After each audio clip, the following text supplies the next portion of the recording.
Hi friends, welcome to comics history. இன்னைக்கு நம்ம சேனலில் பார்க்க போகிற விஷயம் வந்து ஒரு வருடத்துக்கு மேல் ஓடி திருவிழா கொண்டாடிய திரைப்படங்கள் என்னென்னு பார்க்க போகிறோம். இன்னைக்கு நாங்கள் வீடியோ போகிறதுக்கு முன்னாடி நம்ம சேனலை சப்ஸ்கிரைப் பண்ண நண்பர் இருந்தால் சப்ஸ்கிரைப் பண்ணிட்டு வாங்க வீடியோ.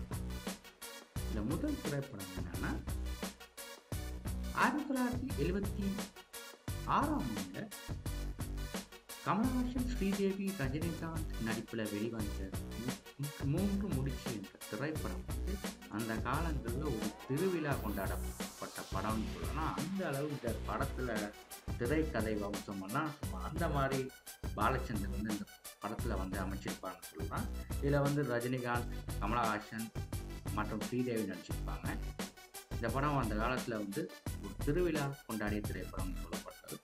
அடுத்த திரைப்படம் என்னன்னா பார்க்குற திரைப்படம் என்னன்னா 1982 கமலஹாசன், ஸ்ரீதேவி இணைந்து நடித்த திரைப்படம் தான் 3ஆம் திரை திரைப்படம். இந்த திரைப்படமும் ஒரு திருவிழா கொண்டாடப்பட்ட ஒரு திரைப்படம் தான். அந்த அளவு இந்த படம் வந்து அவ்வளோ சூப்பராக, அந்த படத்தில் வந்து டைரக்டர் வந்து கதையை கொண்டு போயிருப்பாங்க. அவ்வளோ சூப்பராக இருக்கும் இந்த திரைப்படம் வந்து. அடுத்த திரைப்படம் என்னன்னு பார்த்தீங்கன்னா 1989 வெளிவந்த கரகாட்டக்காரன் என்ற திரைப்படம்.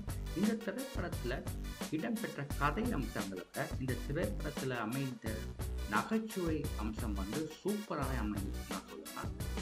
அதாவது கவுண்டமணி சென்றிருக்கிற நகைச்சுவை வந்து சூப்பராகவே அமைந்த ஒரு திரைப்படம் தான் கரகாட்டக்காரன் என்ற திரைப்படம். இந்த திரைப்படத்தில் அமைந்த நகைச்சுவைக்காகவே இந்த திரைப்படத்தை திரும்ப திரும்ப பார்க்குற ஜனம் வந்து அந்த டைமில் வந்து ஏராளமான ஜனம் இருக்காங்க.